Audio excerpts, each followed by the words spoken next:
Okay, so before we do anything else, what I want to do is I want to execute this workflow because we added quite a few more tasks to it. So what I'm going to do again is going to go in this like run tab just to make sure, like sanity check, always making sure like what my inputs are before I run something. So in the title, what is Orkes Conductor? Type solo, but of course you can do interview or you can do panel. And here is the URL from that raw audio file. So I'm going to execute this workflow. Okay. So now we can see save variable ran. We are getting the audio file from Supabase just to make sure that it's there. And then we're going to go in this verify audio file status. So we went here very quickly. It went down this continue path.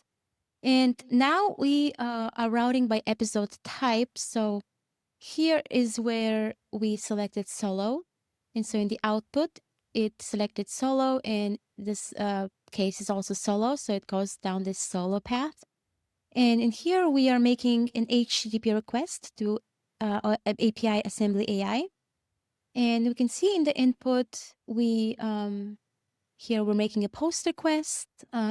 We're passing in the body the language, the speaker labels, audio URL, and the expected speakers, which is one. The URI for Assembly AI. So here we have the API. And then in the output, what I'm interested in is here this body this body object. And so we get this ID, and this ID is the job ID for this specific transcription. So we're going to use this ID in the next task to keep asking Assembly AI, hey, is our transcription ready yet? How about now? How about now? Until it successfully gives us back the transcription. And of course, we have this like 30-second wait as well. So let me go back to the definition, and then we can add this other HTTP poll task.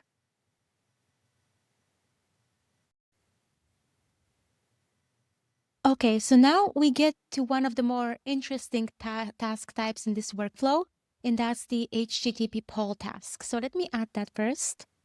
HTTP poll task. So you can see here, poll a remote endpoint periodically until a condition is met, and it's useful for long-running jobs, so kind of like our transcription. So I'm going to click on this one, and I'm going to give it a name. So I'll say poll transcription status, and then solo. So generate a reference name for it. And this is going to be a get method. So we're just making a get request to Assembly AI. And so for the URL, what we're going to do is I'm going to get the same URL as before, except we're going to add the job ID toward the end. So I'm just going to add the same one. And then we want to get the, and then I want to call here the output from the previous one. So what I'm going to do is I'm going to say HTTP ref, and then I will say output. So I'm getting the output from that HTTP task. And then I believe it was response dot body dot ID. And this is the ID that we saw in the output of the previous task. So, okay.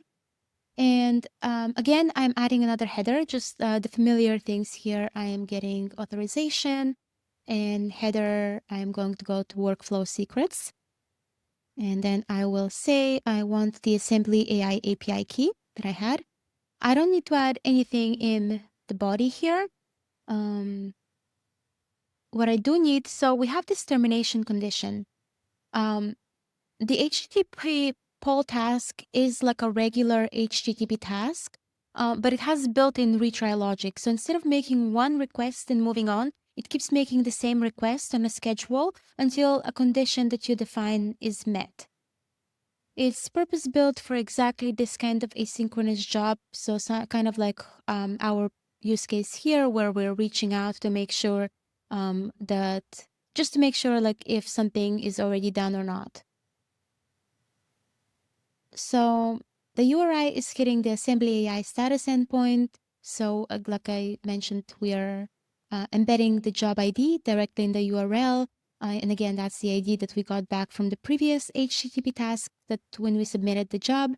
The termination condition is JavaScript that runs after every poll response. So it checks the status field in the response body. Assembly AI will return either a queued, processing, completed, or error. And we keep polling as long as the status is queued or processing. So the moment it comes back as completed or error, the condition returns true and the polling stops. So we're going to actually define it here. I'm going to keep the function and I'm just going to remove this one here. And okay, I'm going to go on the new line and say var get status.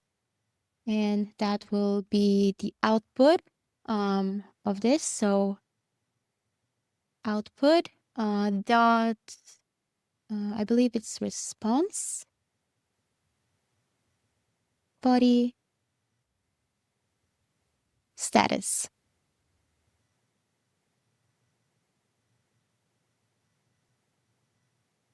Okay, and then we return the status. We can say we either want it to be completed. So, oops, completed. Or like we mentioned before, the status has to be an error. Okay. All right. So we can also set the polling interval. So like how often are we making this request? So you can pick like in seconds. I am just keeping it as is. So every 60 seconds.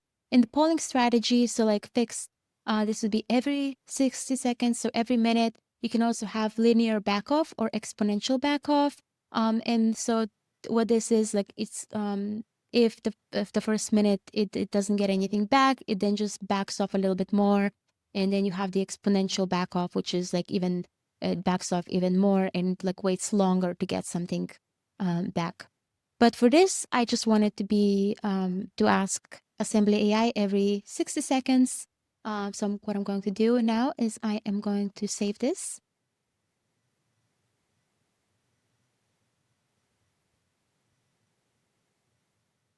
And again, this is a really clean pattern for handling long-running external jobs inside of your workflow. You're not blocking a thread. You're not writing retry logic yourself. So Conductor handles all of that for you. You just have to define the condition in the interval, and then Conductor takes care of the rest. So what I also want to do is I want to store whatever I get back. So I'm just going to click on another set variable task. And I want to store the result from this one. So I'm just going to name this store solo transcription. So what I want to do here is whatever transcription I get back, I want to store it inside of my variables object so that I can use it later on. Give it a reference name. And I am going to look for transcription. Okay. And okay, so I'm just going to leave that as is because I want to see what I first get back from the output just so I know what I am going to store. But I will say also that these transcription services also give you a confidence score. So I do want to also have a confidence score here. So I'm just going to call it actually confidence. And so like how confident is the transcription that the transcription service is that this transcription is accurate. So I'm just going to store the confidence that it comes back with. I also want to store the service that I used. So I'm just going to say, because I already know that I used assembly AI, so I can hard code this one here, assembly AI. And I'm also going to say duration. So I don't know how long this is. So I'm just going to just keep it as is, and I'm going to add these values after. I'm just going to save this. Okay, so what I want to do now is I want to, before I actually add in the values for the transcription and for the service, actually for the transcription and confidence, we have the service, and for the duration, what I want to do is I want to execute this workflow so that I can see what the output is from that HTTP poll task, and then we can populate these values here. So I'm going to execute this. So we're passing in our audio file. We're hitting that get audio file HTTP task. And so now that's reaching again back to Supabase. So we can see the audio file was verified. So we go down this continue path in our workflow. We route by episode type and we set the episode type to solo. So we go down this solo route. We hit this HTTP task where we're saying to assembly, hey, I have a job for you. Assembly is like, okay, here is your ID. Like if I go to output, here is your ID. Then we wait 30 seconds and then we go to this HTTP poll task. And this is where we use that ID that we got from HTTP. And we are saying to assembly, hey, is the job ready? And the job was completed. So here in output under body text, we get, hey everyone, welcome back to the show. Today we're diving into something that might sound technical. And this entire text value is our transcription from our audio. Okay, so what I'm interested in seeing here is, so we have this response object and under response we have body. And so I'm interested in text. So under response, body, text, I'm also interested in, if I scroll down, I'm not interested in words. This is quite long. Okay, utterances, not confidence. So I need this confidence score. So you can see here that Assembly AI said, hey, I am 0.978%, not percent, 0.97876 confidence. So that'll be like around 97.8% confident that this is an accurate transcription. We see here the audio duration in seconds. So we have 526, 28, seconds long. And what I want to do now is I want to go back to our definition so that we can store these three values that I'm interested in. So the audio duration, the confidence, and the text. So I'm going to go back to our definition. I'm going to scroll all the way down to our task, set variable. I'm going to do here is for transcription, I am going to get the from HTTP poll. So I'm going to HTTP poll output response, and then it was body.text. And what I'm going to do now is I'm just going to copy this and paste it here. And we had confidence. And for the duration, we have dot audio duration. Actually, I forgot here to add the response. So output response.body.confidence. So it will be output.response.body.confidence. And as well here, we're adding response.body.audio duration. And I actually, and here, there you go. And I'm just going to save this. And now we have our variables saved. And what we can do here is we can, again, use that code tab to copy and paste them in our other paths as well. And after that, we are going to finish up with this first part of our fundamentals. So what we're going to do after that is run everything once again from start to finish. And then we're going to finish up with this part 1 of our course project.